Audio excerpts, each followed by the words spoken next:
Subscribe करें गुरुजी world और bell icon को प्रेस करें सबसे पहले सिलेक्शन के लिए।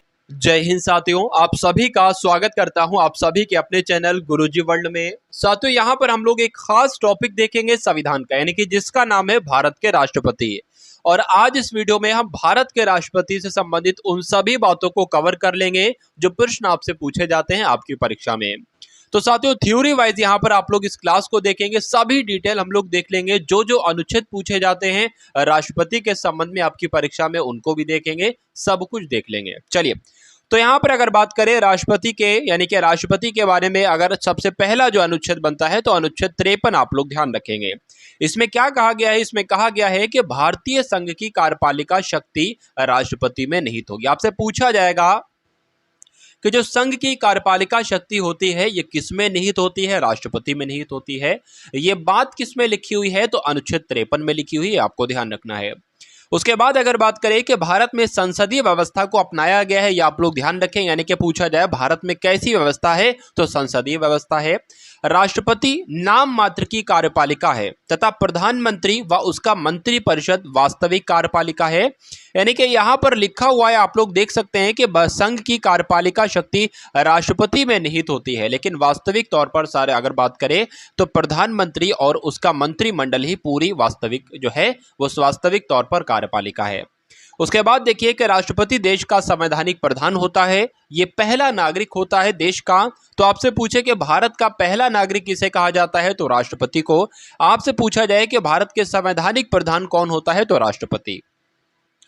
तो अभी आपने यहां पर देखा अनुच्छेद 53 के बारे में देख लिया। अब अनुच्छेद यहां पर 52 के बारे में देख लीजिए कि अनुच्छेद 52 क्या कहता है। तो ये कहता है कि राष्ट्रपति जो होता है देश का संवैधानिक प्रधान होता है और भारत का प्रथम नागरिक होता है। ये कौन से अनुच्छेद में बात लिखी हुई है? तो अनुच्छेद 52 में यह बात लिखी हुई है। उसके बाद देखिए राष्ट्रपति पद की योग्यताएं। ठीक है, राष्ट्रपति पद की योग्यताएं, यानी कि अगर राष्ट्रपति बनना है तो उसमें कौन कौन सी योग्यताएं होना अनिवार्य है।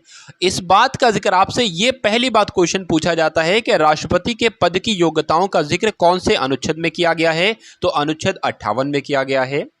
पहली जो शर्त है साथियों, वो भारत का नागरिक होना चाहिए अगर किसी को राष्ट्रपति बनना है। उसकी वर्ष साथियों कितनी होना चाहिए? उसकी आयु 35 वर्ष की होना चाहिए और लोकसभा का सदस्य निर्वाचित किए जाने योग्य होना चाहिए, आपको ध्यान रखना है। और चुनाव के समय किसी भी लाभ के पद पर नहीं होना चाहिए। तो ये 4 शर्तें आपको ध्यान रखना है। परीक्षा में आपसे प्रश्न पूछा जाएगा कि निम्नलिखित में से कौन राष्ट्रपति पद की योग्यता नहीं है? तो 3 इसमें की ही योग्यताएं होंगी और एक कुछ अलग योग्यता होगी। तो जो नहीं होगी वही आपका उत्तर हो जाएगा। चलिए, उसके बाद देखिए अनुच्छेद 52 देखना आपने, अनुच्छेद 53 देखा। अब आप लोग अनुच्छेद 54 देख लीजिए। अनुच्छेद 54 के अनुसार क्या कहा गया है कि राष्ट्रपति के निर्वाचन मंडल में, यानी कि राष्ट्रपति का निर्वाचन मंडल का जिक्र किसमें किया गया है? तो अनुच्छेद 54 में कहा गया है। अच्छा, ये निर्वाचक मंडल क्या होता है? निर्वाचन मंडल में साथियों वो आते हैं जो राष्ट्रपति को चुनते हैं। जैसे कि निर्वाचन मंडल में साथियों लोकसभा आ जाएगी, राज्यसभा आ जाएगी, और जितने भी राज्य हैं उनमें जो विधानसभाएं हैं उनमें वो आ जाएंगे। यानी कि लोकसभा के सदस्य, राज्यसभा के सदस्य और राज्य की विधानसभाओं के निर्वाचित सदस्य आ जाएंगे। ये तीनों मिलाकर साथियों, इन तीनों के सदस्य किसका चयन करते हैं? राष्ट्रपति का चयन करते हैं। और जो साथियों राष्ट्रपति का चयन करते हैं वही निर्वाचक मंडल के अंतर्गत आते हैं। ठीक है, पहली बात आपको ये ध्यान देना है। उसके बाद लिखा हुआ आप लोग देख सकते हैं साथियों यहाँ पर कि राष्ट्रपति के निर्वाचन मंडल में लोकसभा, राज्यसभा और राज्य की विधानसभाओं के निर्वाचित सदस्य भाग लेते हैं। लेकिन नई व्यवस्था के अनुसार पुदुचेरी विधानसभा और दिल्ली विधानसभा के निर्वाचित सदस्यों को भी शामिल किया गया है। तो इन दोनों के नाम भी आपको ध्यान रखने, दिल्ली और पुदुचेरी विधानसभा के। उसके बाद देखिए कि एक व्यक्ति जितनी बार चाहे राष्ट्रपति पद पर निर्वाचित हो सकता है। आपसे प्रश्न पूछा जाएगा कि बताइए कोई एक व्यक्ति कितनी बार राष्ट्रपति पद पर चयन पा सकता है? तो 1 बार, 2 बार या असीमित? तो साथियों कितनी बार भी वो चाहे पद पा सकता है। ठीक है, असीमित इसकी कोई निश्चित संख्या नहीं है।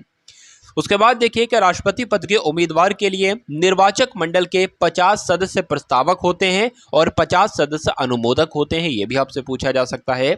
तो साथियों जितने भी पॉइंट यहाँ पर आपको करवाए जा रहे हैं वो सब के सब किसी ना किसी प्रकार से क्वेश्चन का रूप लेंगे आपकी परीक्षा में। चलिए, उसके बाद आपने देखा साथियों अनुच्छेद 52, अनुच्छेद 53, अनुच्छेद 54 और अनुच्छेद 55। अनुच्छेद 55 क्या कहता है कि राष्ट्रपति का निर्वाचन जो होता है ये समान अनुपातिक प्रतिनिधित्व प्रणाली और एकल संक्रमणीय मत पद्धति के द्वारा होता है। ये आपको थोड़ा सा ध्यान रखना है इसका नाम, ठीक है। उसके बाद देखिए कि राष्ट्रपति के निर्वाचन से संबंधित विवाद उच्चतम न्यायालय द्वारा निपटाए जाते हैं। तो पूछा जाएगा राष्ट्रपति से संबंधित विवाद कौन निपटाता है, तो सर्वोच्च न्यायालय निपटाता है।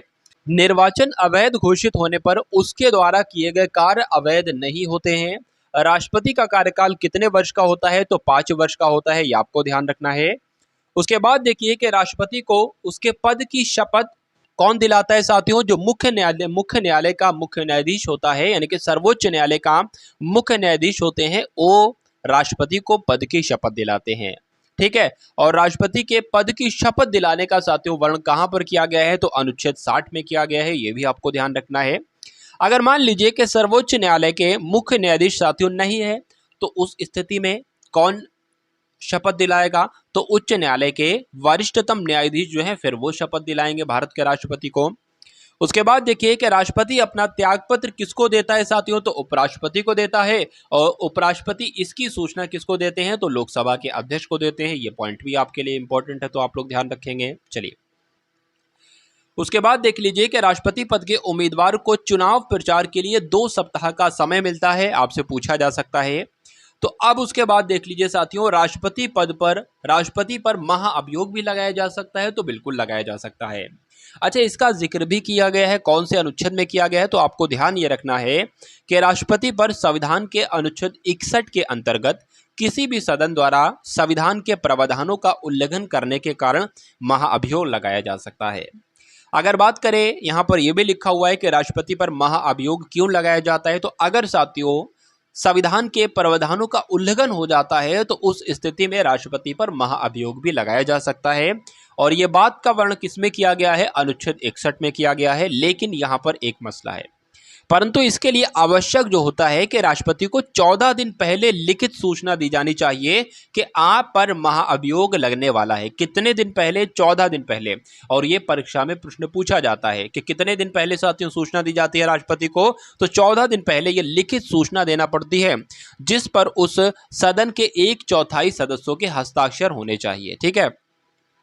जैसे कि मान लीजिए यहाँ पर क्या लिखा हुआ है, यहाँ पर लिखा हुआ है कि किसी भी सदन के द्वारा, ठीक है, किसी भी सदन के द्वारा, मान लीजिए लोकसभा के सदन के द्वारा राष्ट्रपति पर महाअभियोग लगाया जा रहा है प्रावधानों के उल्लेख की वजह से, तो वहां पर के साथियों उस मान लीजिए लोकसभा के 1/4 सदस्यों के हस्ताक्षर होने चाहिए। अगर 1/4 सदस्यों से कम के हस्ताक्षर हो रहे हैं तो वो मान्य ही नहीं होगा।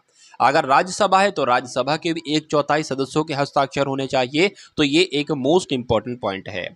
अब उसके बाद देखेंगे कि जो सदन राष्ट्रपति पर महाअभियोग लगाना चाहता है, मान लीजिए लोकसभा लगाना चाहती है या साथियों राज्यसभा लगाना चाहती है, जो भी महाअभियोग लगाना चाहता है, पहले इसके 2/3 सदस्य इस प्रस्ताव को पारित करेंगे। यानी कि कुछ लोग मिलकर पारित भी तो करेंगे कि राष्ट्रपति के द्वारा संविधान के प्रावधानों का उल्लंघन किया गया है, इन पर महाअभियोग लगाना चाहिए। तो मान लीजिए लोकसभा में ये बात उठी, तो लोकसभा के 2/3 सदस्य इस प्रस्ताव को पारित करेंगे। उसके बाद ये प्रस्ताव दूसरे सदन में जाएगा, यानी कि लोकसभा में किया गया है तो राज्यसभा में जाएगा, यानी कि दूसरे सदन में जाएगा। तब दूसरा सदन राष्ट्रपति पर लगाए गए आरोपों की जांच करेगा या कराएगा, और ऐसी जांच में राष्ट्रपति के ऊपर लगाए गए आरोपों को सिद्ध करने वाला प्रस्ताव 2/3 बहुमत से पारित हो जाएगा साथियों। तब राष्ट्रपति पर महाअभियोग की प्रक्रिया पूरी समझी जाएगी और उसी दिन से राष्ट्रपति को त्यागपत्र देना होगा। उसके बाद देखिए राष्ट्रपति का रिक्त पद जो होता है 6 महीने के अंदर भरा जाना जरूरी है, ठीक है। यदि किसी कारणवश राष्ट्रपति नहीं है तो उसके कार्य कौन करता है, उपराष्ट्रपति करता है। यदि उपराष्ट्रपति भी नहीं है किसी वजह से, तो उसके कार्य कौन करता है, राष्ट्रपति के सर्वोच्च न्यायालय के मुख्य न्यायाधीश करते हैं। आपको ध्यान रखना, राष्ट्रपति का वेतन आयकर से मुक्त होता है, यानी कि किसी भी प्रकार का साथियों टैक्स नहीं लगता है राष्ट्रपति की आय पर। उसके बाद देखिए कि राष्ट्रपति को निःशुल्क निवास स्थान मिलता है और अन्य भत्ते प्राप्त होते हैं। राष्ट्रपति के अधिकार क्या हैं और कर्तव्य क्या है, तो राष्ट्रपति के अधिकार साथियों कौन से हैं, तो नियुक्ति संबंधी अधिकार, इनके पास जो है नियुक्ति संबंधी अधिकार हैं। जैसे कि भारत के प्रधानमंत्री की अगर बात करें तो इसकी नियुक्ति कौन करता है, राष्ट्रपति के द्वारा की जाती है। अब प्रधानमंत्री की सलाह पर मंत्रिपरिषद के अन्य सदस्यों की नियुक्ति की जाती है, ठीक है। उसके बाद देखिए कि सर्वोच्च न्यायालय एवं उच्च न्यायालय के मुख्य न्यायाधीश की नियुक्ति किसके द्वारा की जाती है? राष्ट्रपति के द्वारा की जाती है। उसके बाद देखिए साथियों, यहाँ पर आपको ध्यान रखना है, जो भी राज्यों के राज्यपाल होते हैं इनकी नियुक्ति किसके द्वारा की जाती है? तो राष्ट्रपति के द्वारा की जाती है। और भारत के नियंत्रक एवं महालेखा परीक्षक के द्वारा, यानी कि इनकी नियुक्ति किसके द्वारा की जाती है? तो राष्ट्रपति के द्वारा की जाती है। इन हर लाइन से साथियों एक एक क्वेश्चन आपका बनता है।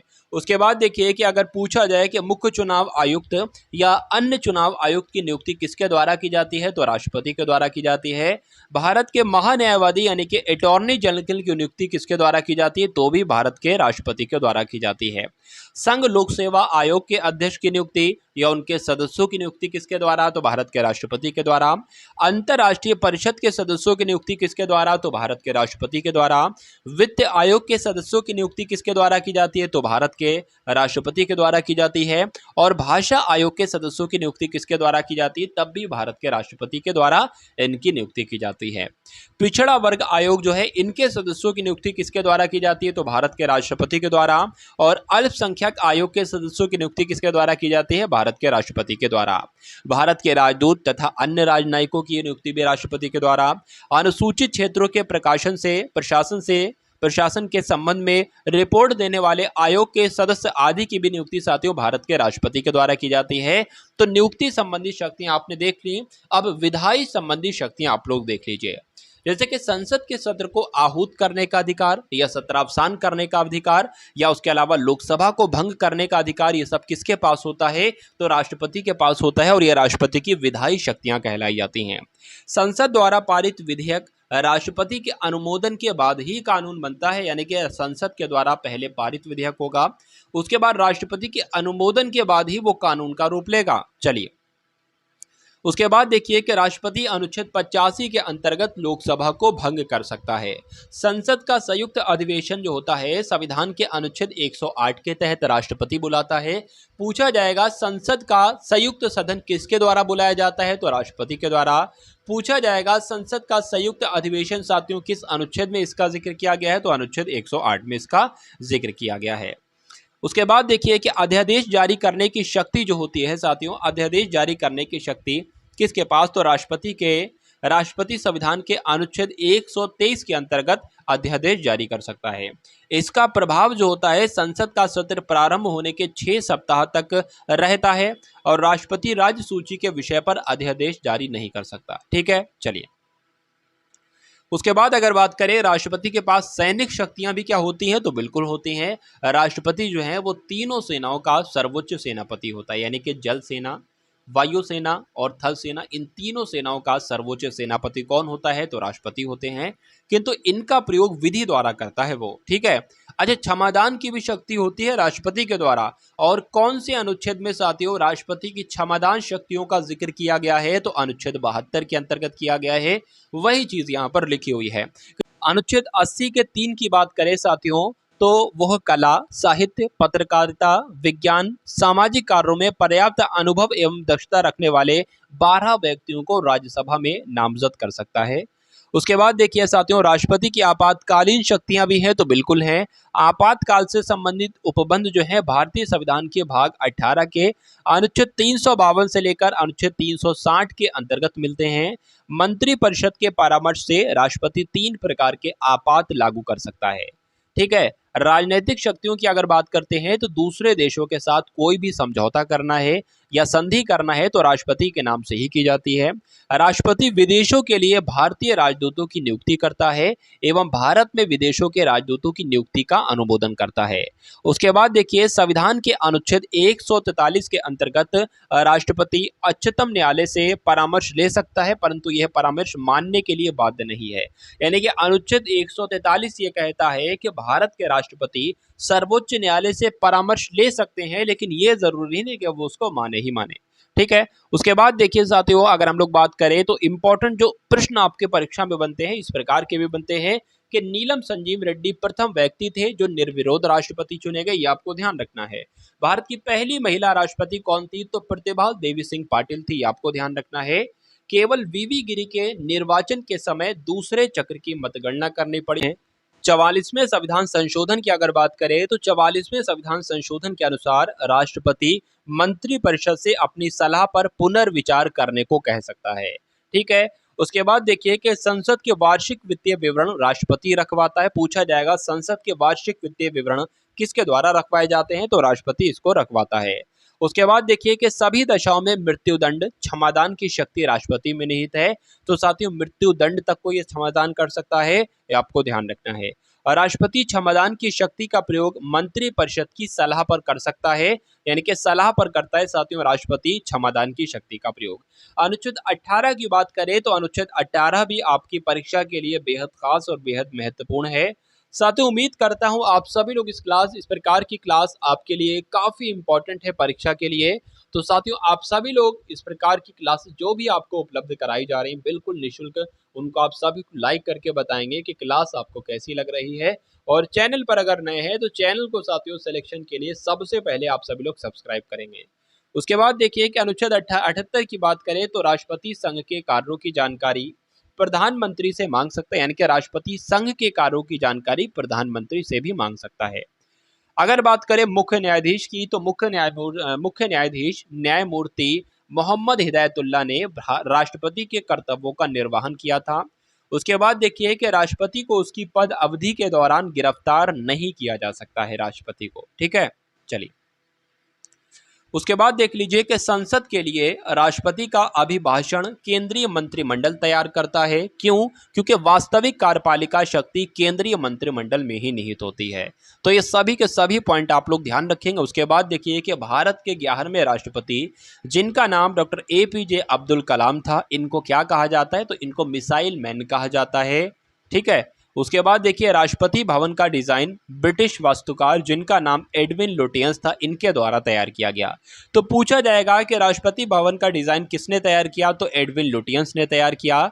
वर्ष 1950 तक इसे वायसराय हाउस कहा जाता था। चलिए अब उसके बाद अगर बात करें तो क्रम यहां पर हम लोग देख लेंगे कि भारत के राष्ट्रपति का क्रम क्या रहा। तो पहले अगर जो राष्ट्रपति रहे वो डॉक्टर राजेंद्र प्रसाद रहे। उसके बाद जो साथियों राष्ट्रपति रहे वो कौन रहे, डॉक्टर S या सर्वपल्ली राधाकृष्णन रहे। उसके बाद आपको ध्यान रखना है एक डॉक्टर जाकिर हुसैन ने। कभी कभी होता क्या है साथियों, मैं आपको बता दूं, होता यह है कि एक क्वेश्चन आपके सामने लाया जाता है और पूछा जाता है कि बताइए इनमें से कौन भारत के राष्ट्रपति नहीं रहे। ठीक है, भारत के राष्ट्रपति नहीं हुए। तो साथियों 3 ऑप्शन होंगे जिनके नाम आपको साथियों यहां पर से मिल जाएंगे। ठीक है, लेकिन अगर यहां पर अगर बात करें साथियों एक ऐसा ऑप्शन होगा जिसमें वो भारत के राष्ट्रपति नहीं हो सकता वो प्रधानमंत्री हो सकता हो किसी राज्य के मुख्यमंत्री रहे हो सकता हो किसी राज्य के राज्यपाल रहे हो, लेकिन वो राष्ट्रपति कभी नहीं बने होंगे। ठीक है, तो वही आपका उत्तर हो जाएगा साथियों। तो उस प्रकार के प्रश्नों को करने के लिए, क्योंकि कई सारे लाखों के हिसाब से लोग अच्छा बच्चा उन प्रश्नों को नहीं कर पाएगा, तो इसलिए आप क्या करेंगे, इन सभी लोगों के नाम, इन सभी राष्ट्रपति के नाम अपने जहन में एक बार स्टोर कर लेंगे। ठीक है, चलिए तो डॉक्टर राजेंद्र प्रसाद की बात करें, पहले राष्ट्रपति बने। उसके बाद सर्वपल्ली राधाकृष्णन बने। उसके बाद डॉक्टर जाकिर हुसैन बने। उसके बाद VV गिरी बने। फखरुद्दीन अली अहमद बने। नीलम संजीव रेड्डी बने। उसके बाद साथियों कौन बने, तो ज्ञानी जैल सिंह बने। उसके बाद अगर बात करें R वेंकटरमण बने। और उसके बाद डॉक्टर शंकर दयाल शर्मा बने। KR नारायण बने। उसके बाद अगर बात करें साथियों डॉक्टर APJ अब्दुल कलाम, प्रतिभा पाटिल। और प्रतिभा पाटिल कौन है, भारत की पहली महिला राष्ट्रपति हैं। प्रणब मुखर्जी बने। रामनाथ कोविंद बने। और अभी वर्तमान समय पर कौन है साथियों, आप सभी लोग भली भांति उनको जानते हैं। ठीक है, चलिए उनका नाम तो साथियों आप लोग जानते हैं, तो एक बार कमेंट सेक्शन में उनका नाम बताने की आप सभी लोग एक बार बताएंगे। अगर यहाँ पर नोट करके एक बात लिखी हुई है जो आपको ध्यान रखना है कि VV गिरी, न्यायमूर्ति मोहम्मद हिदायतुल्लाह तथा BD जत्ती ये कार्यवाहक राष्ट्रपति रह चुके हैं।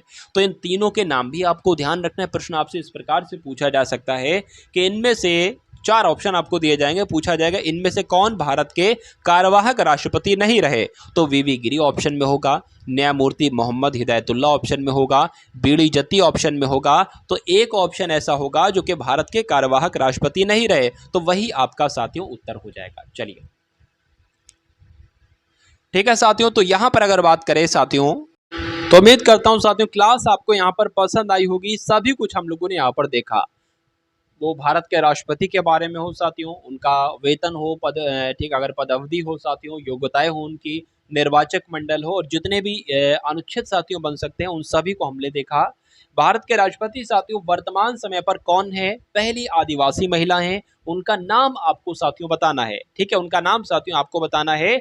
चलिए, ये आपके लिए होमवर्क के लिए प्रश्न रहा है। चलिए, तो मिलते हैं हम सभी लोग साथियों आने वाली वीडियो में। जय हिंद साथियों। सब्सक्राइब करें गुरुजी वर्ल्ड और बेल आइकन को प्रेस करें सबसे पहले सिलेक्शन के लिए।